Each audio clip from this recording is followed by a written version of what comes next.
বাড়ির কাছে বিশাল একটা ডোবা। ওই ডোবাতে একটা ব্যাঙ বাস করত। গ্রীষ্ম, বর্ষা, শরৎ সব সময় ওই ব্যাঙ ডোবাতে থাকতো। এই ব্যাঙের জ্বালায় ঘাস ফড়িংয়েরা একটু ডানা মেলে উড়তেও পারে না। ফড়িংদের কত কষ্ট, তারা এই এলাকা ছেড়ে যেতেও পারে না। আর ব্যাঙের অত্যাচারে একটু খোলা হাওয়ায় নাচানাচি করতেও পারে না। যখন ব্যাঙ এই তল্লাটে থাকতো না, তখন ঘাস ফড়িংদের জীবন কতই না সুখের ছিল।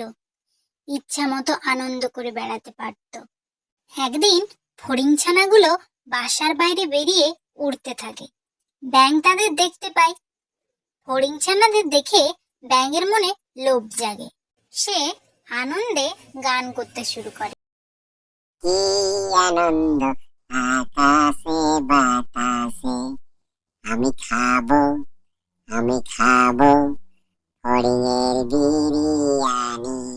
আহা কি আনন্দ আকাশে বাতাসে। এই তোরা বাইরে বেরিয়েছিস কেন?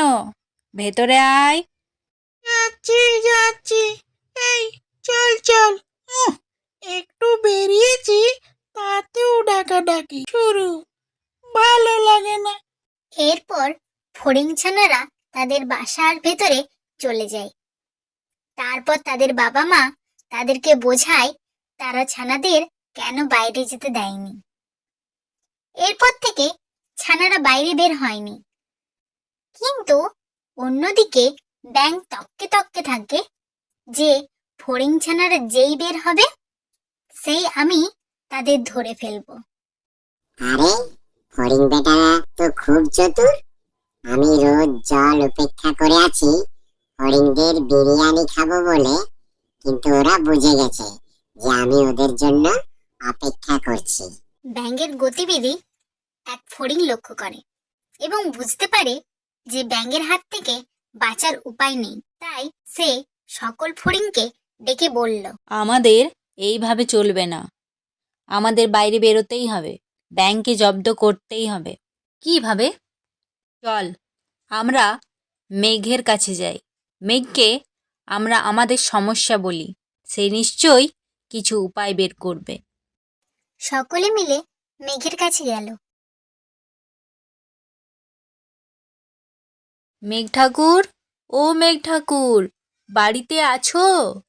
কে কে এই অসময়ে?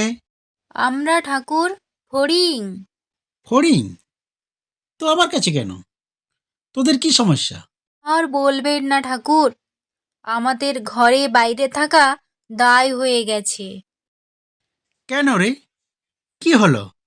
আমরা যেখানে বাস করি সেখানে এক ব্যাঙ কোথা থেকে এসে গেড়ে বসেছে আমাদের বিরিয়ানি করে খাবে বলে। আমরা তো আর থাকতে পারছি না। আমাকে কি করতে হবে? ব্যাঙ থেকে আমাদের বাঁচাও। এ কথা, যা তোরা ফিরে যা, তোদের সমস্যা দূর হয়ে যাবে। মেঘ তখন ইন্দ্রকে বলে বিশাল বৃষ্টি পৃথিবীতে পাঠালো। এত বৃষ্টি যে পৃথিবীর সেই ডোবা জলে থই থই করতে লাগলো। আর এই বৃষ্টির জলে ব্যাঙ মেতে উঠল। জলে খেলতে খেলতে ব্যাঙ ডোবা ছেড়ে নদীর দিকে চলে গেল।